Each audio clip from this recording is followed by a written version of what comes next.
the cool thing about the technology that we have now didn't exist 5 years ago, right? So we can do things now that we couldn't do. But the first thing that we needed to do in order to really quantify culture is have a good understanding of what culture is. Our definition of culture that we use is that culture is a collection of the behaviors of the people within a team, group, or organization. If it's a behavioral phenomenon, then we can track it. We can measure it. We can move it. So we look at your culture score as a collective of these behaviors. So we ask 5 questions. It takes 5 minutes for employees to fill it out. And although we ask 5 questions, we're really looking for 2 things. How do you feel? What do you need from leadership?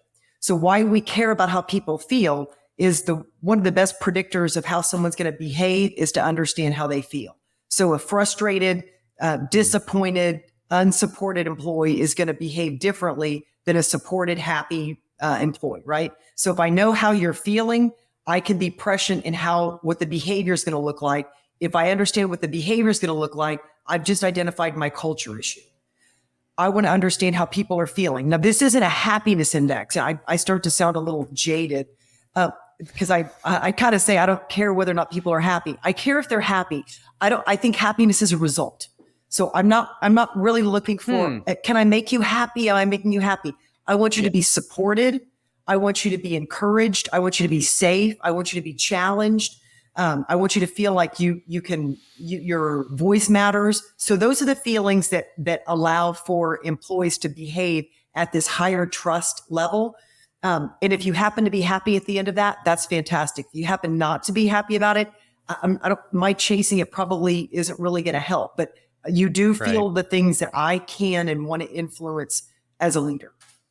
So the things that we hear, so we're asking people every single day, what do you need from leadership? And the 3 biggest buckets that I see on a regular basis, and again, we've got over 2 million data points in our system, is share what leadership is working on. So they want this strategic understanding of what's going on.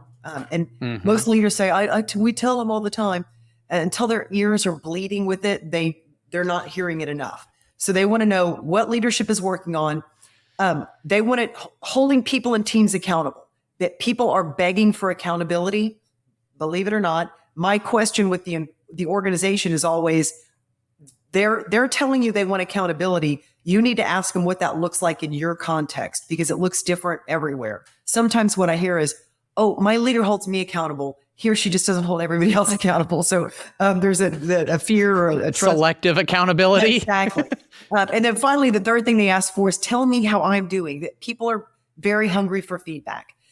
So how's the organization doing? Hold people and me accountable, and then tell me how I'm doing. That's what we hear. That's the drumbeat of what employees are asking of leadership.